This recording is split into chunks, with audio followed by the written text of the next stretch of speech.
Welcome to the Mindful Jiu-Jitsu channel, where today I want to identify what I consider to be a big red flag in Jiu-Jitsu students. That specific warning sign is when a student asks for their next belt promotion. So, why do I think a student asking for their next belt promotion is a major red flag? To be clear, I want to make a distinction between a student demanding their next belt and a student asking their instructor for constructive feedback on areas they need to improve to get their next belt. I believe the latter scenario to be a perfectly acceptable line of inquiry. Students should seek guidance from their coaches and mentors to understand how to level up their jiu-jitsu. However, I believe that an explicit demand for an instructor to promote them is unacceptable. Let me explain why. In my opinion, promoting a student is all about trust. What do I mean by this? Stephen Covey Jr. states in his insightful book, The Speed of Trust, that trust is a function of two things: competence and character. Let's start with competence. If we focus purely on jiu-jitsu, as an instructor, I want to see a level of competence from the student which is consistent with the next belt rank. I want to see the student demonstrate the technical aspects of different movements in live sparring under extreme duress. The thing that I love about BJJ is that the truth normally reveals itself on the mat. If the student is leveling up technically, this will normally result in that student performing better in sparring against their training partners. Let's take the example of a blue belt student. Over time, I would expect to see that student get the better of junior blue belts and eventually some of the purple belts in the class. Performance in sparring is therefore one of the best indicators that a student has displayed the necessary competence for their next belt promotion. However, competence alone is not enough. We will now move on to discuss character. What, in my opinion, constitutes good character from a jiu-jitsu standpoint? I believe that this consists of multiple factors. The Stoic Roman Emperor Marcus Aurelius laid out 4 chief virtues to determine one's character: wisdom, justice, courage, and temperance. For me, whilst all these qualities are desirable in any human being, I want to focus on the justice and temperance virtues when assessing students for promotion. Temperance is about self-control and discipline. Therefore, a student's attendance is an important consideration. I think that BJJ clubs want to see consistent commitment over a long period of time.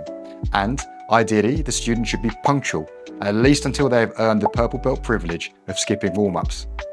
Justice is about treating others with respect and fairness.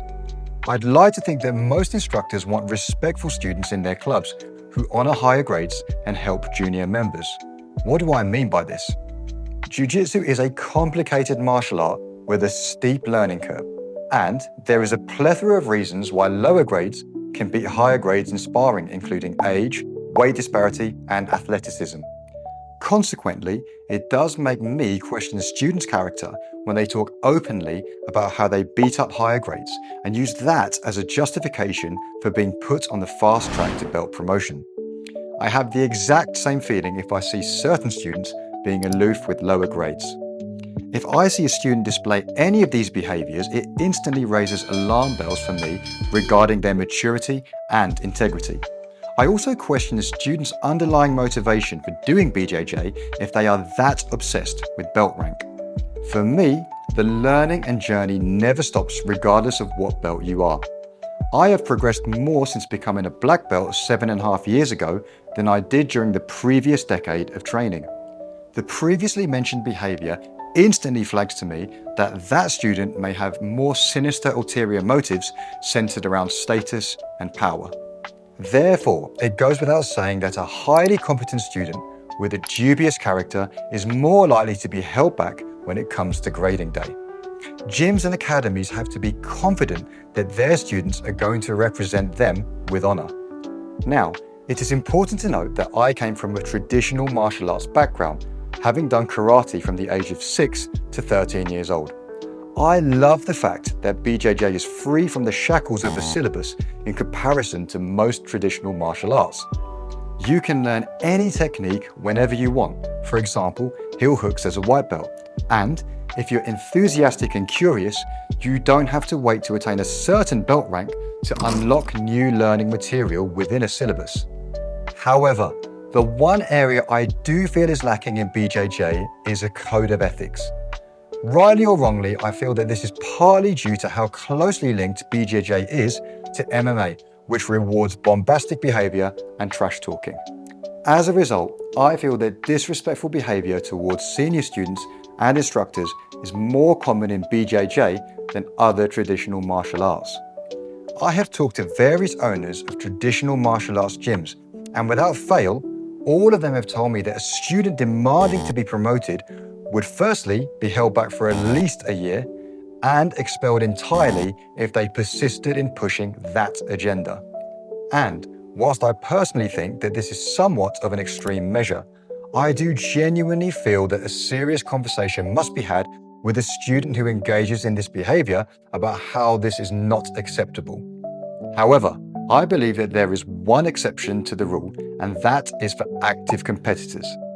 The best way to speedrun the belts is to remove any doubt for your instructors and win major competitions. It is one thing beating up the higher grade who is a middle-aged dad with a full-time job in IT. It is another thing entirely to compete against and defeat other like-minded, dedicated competitors. Students who win major competitions like any of the IBJJF Grand Slams in gi or no gi make an exceptionally strong case to their instructors for early promotion. Why is this the case? If a student achieves the aforementioned success, at that point, I believe that the best way to serve that individual is to promote them to the next level so that they can compete against better athletes to continue to test their skills. By holding them back and having them sandbag against lesser competition would be to do them and the gym a huge disservice. What are your thoughts on this topic? I appreciate that I might be taking a polarizing stance, but I welcome discourse on the matter and would love to know what you think in the comments. If you could like the video and subscribe to the channel, I would really appreciate the support. And if you want to know how to turbocharge your jiu-jitsu progress with a simple concept, check out this video